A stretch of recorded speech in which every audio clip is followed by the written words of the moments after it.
आज की हमारी ऑनलाइन क्लास का टॉपिक है इन्वर्जन ऑफ टेम्परेचर।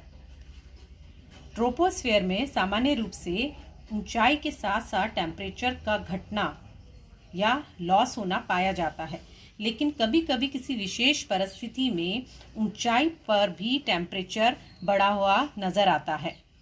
ऐसा देखा गया है, सामान्य नियम के ही विपरीत वायुमंडल में कुछ परतों में ऊंचाई में वृद्धि के साथ भी टेम्परेचर की वृद्धि होती है।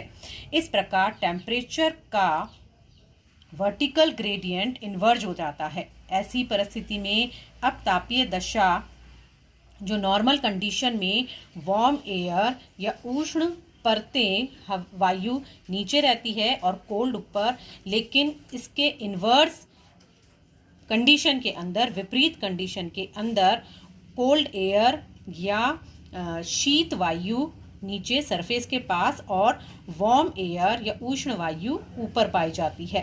तो ऐसी परिस्थिति में जब धरातल के निकट वायुमंडल अधिक ठंडा हो जाए और उसके ऊपर गर्म वायु हो जाए, इसे टेम्परेचर का इन्वर्जन कहते हैं। The temperature inverse occurs when this happen and this is called radiation inversion. Cold air, then inversion layer which is the warm air and then cold air. इस कंडीशन के समय वार्म एयर बायोन्सी लेकर cold air के ऊपर जाना और फैलना शुरू कर देती है। जब ये वार्म एयर फैलना शुरू कर देती है, इस समय ये वार्म एयर इस कोल्ड एयर के चारों तरफ वर्टिकली ना फैलकर हॉरिजॉन्टली फैलती है और इसके कारण कन्वेक्टेड क्लाउड्स जो हैं वो बन जाते हैं। ये जो कन्वेक्टेड क्लाउड्स बन रहे हैं ये वर्टिकली ग्रो होते जाते हैं और कभी कभी इस कंडीशन में कहीं कहीं पर किन्हीं स्थानों पर इन क्लाउड से बारिश भी होती हुई देखी गई है। थर्मल इन्वर्जन या तापीय व्युत्क्रमण साधारण रूप से पाया जाता है और ये विकिरण क्रिया से उत्पन्न होता है। एक कंडीशन देखी गई है सरफेस इन्वर्जन की। विंटर्स या शीत ऋतु की लंबी रातों में जब विकिरण द्वारा अर्थ से टेम्परेचर बाहर निकलकर वायुमंडल में मिल जाता है, तो इस समय सरफेस से सटी हुई वायुमंडल की निचली परतों में अपेक्षाकृत ठंडी हो जाती है और इस प्रकार के इन्वर्जन के लिए विंटर्स की लंबी और ड्राई और कोल्ड एयर या क्लियर स्काई, शांत वातावरण वाली दशाएं इसके लिए प्रेरक होती हैं। इस कंडीशन में अर्थ से टेम्परेचर का रेडिएशन सरलता से होता रहता है। इस स्टेबल कंडीशन के रिवर्स जो इन्वर्जन पाया जाता है ये स्टैटिक या नॉन एडवेक्शनल इन्वर्जन होता है। ऐसी दशाओं में जब उच्च धरातलीय व्युत्क्रमण भी पाया जाता है, वायुमंडल में गैसेस के इकट्ठे होने से टेम्परेचर बढ़ जाता है और उन इंडस्ट्रियल एरियाज में जो वायुमंडल में जहां पर फोक और CO2 एकत्रित हो गया है, वहां विकिरण का अवशोषण अधिक होता है और वहां टेम्परेचर पाया जाता है। इस समय इन दशाओं में फोक जैसी कंडीशन आ जाती है। ये फोक जैसी कंडीशन या पाया जाना वायुमंडल में पॉल्यूटेंट के एकत्रित होने से भी दिखाई देती हैं।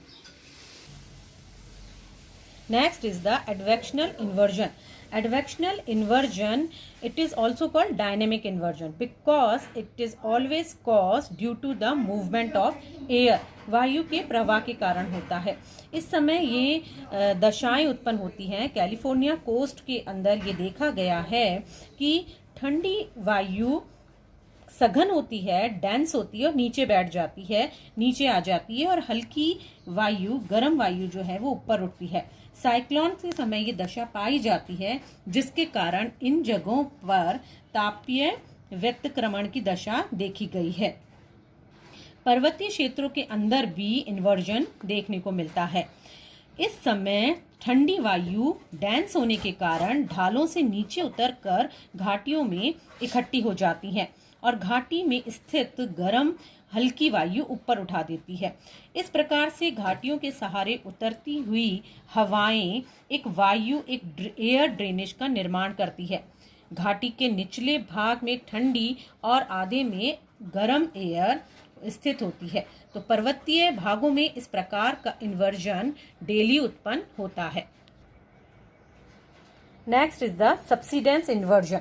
सबसिडेंस इन्वर्जन एंटीसाइक्लोनिक कंडीशन में नीचे उतरती हुई एयर द्वारा इन्वर्जन पैदा होता है। यदि धरातल next is a subsidence inversion. Subsidence inversion occurs when an area of high pressure causes a layer of air to subside or sink. The air compresses and dries out as it descends along it to warm up. Okay. यह जो inversion है ये surface से ऊंचाई पर atmosphere में पाया जाता है और इसका रेडिएशन से संबंध ना होकर इससे इसका टर्बुलेंट मिक्सिंग से संबंध होता है, क्योंकि एंटी साइक्लोनिक कंडीशंस में जब एयर नीचे आती है तब इन्वर्जन होता है और इस समय सरफेस पर जो कोल्ड एयर है ये प्रेजेंट है और उसके ऊपर है साइक्लोनिक एयर है। तो जब ये साइक्लोनिक एयर ऊपर है तो इस कोल्ड एयर पे प्रेशर पड़ता है, जिसके कारण प्रेशर पड़ने के कारण ये धीरे धीरे टेम्परेचर बढ़ता चला जाता है और कुछ समय बाद सरफेस के चारों तरफ एक गर्म परत बन जाती है, जिसके कारण इन्वर्जन उत्पन्न होता है। ये जो गर्म परत बन गई है, जो लेयर बन गई है, वो धीरे धीरे नीचे उतरती जाती है और नीचे जैसे जैसे उतरेगी उस सब जगह का जो एरिया है वहाँ पे भी टेम्परेचर बढ़ जाएगा और एक गर्म परत बन जाती है। इस परत की जो नीचे परत है वो ठंडी होती है और इस तरह से इन्वर्जन की कंडीशन उत्पन्न हो जाती है। लेकिन जब एयर शांत हो जाती है, कूल एंड काम जब उसका कंडीशन हो जाती है, उस समय ये इन्वर्जन खत्म हो जाता है। Next is the frontal inversion.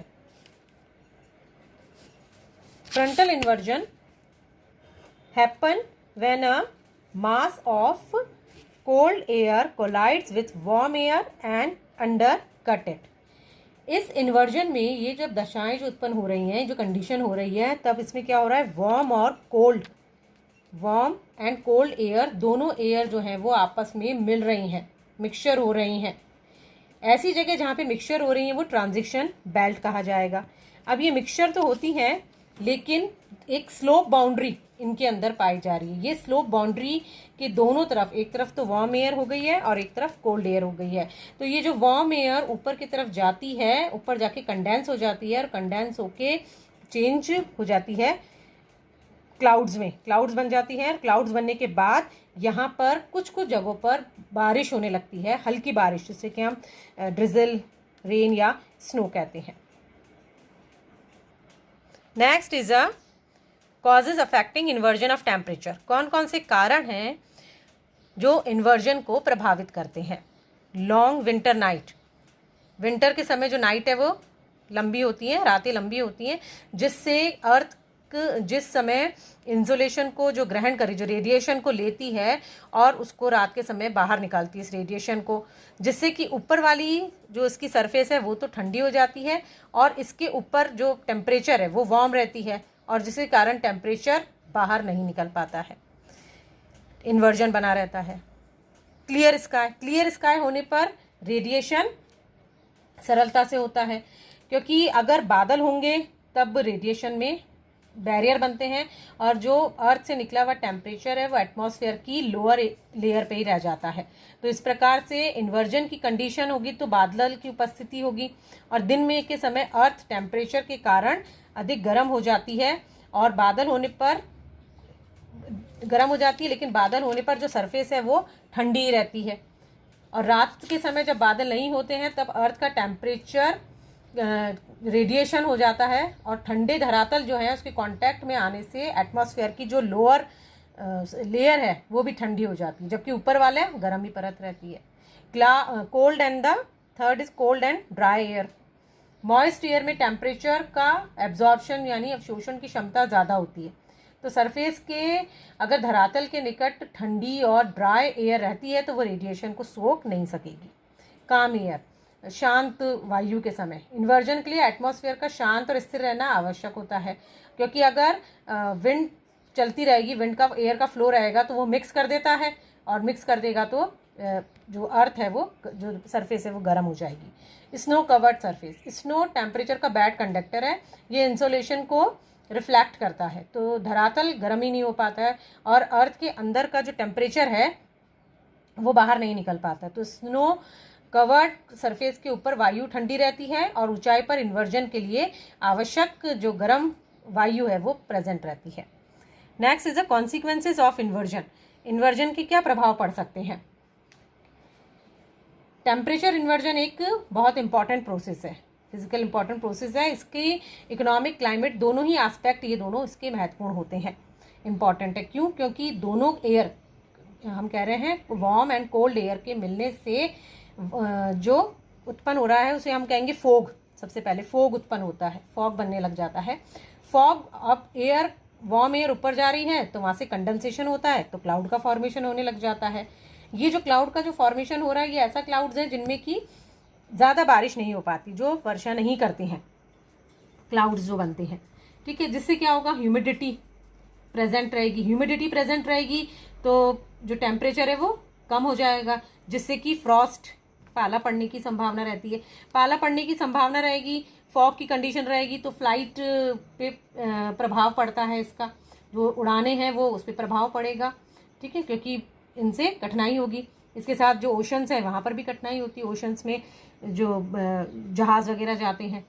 इसी के साथ एग्रीकल्चर पे भी प्रभाव पड़ता है। एग्रीकल्चर के लिए ये जो टेम्परेचर इन्वर्जन है कभी कभी फ़ायदेमंद भी होता है, बेनिफिशियल भी होता है, कभी यूज़फुल भी रहता है। जैसे अगर हम कॉफ़ी की बात करें तो जो कॉफ़ी की खेती होती है वहाँ पर ये इन्वर्जन की कंडीशंस बहुत यूज़फुल रहती हैं, पाई जाती है। इसी तरह से फ्रांस और इटली में अंगूर की जो खेती हो रही है वो फॉग के कारण ही, जहाँ पे जब फॉग ज़्यादा रहता है वहीं पर ही उसका अरेंजमेंट किया जाता है, वहीं पड़ता है। तो इस प्रकार से ये ख़त्म हो गया हमारा topic inversion of temperature. Thank you.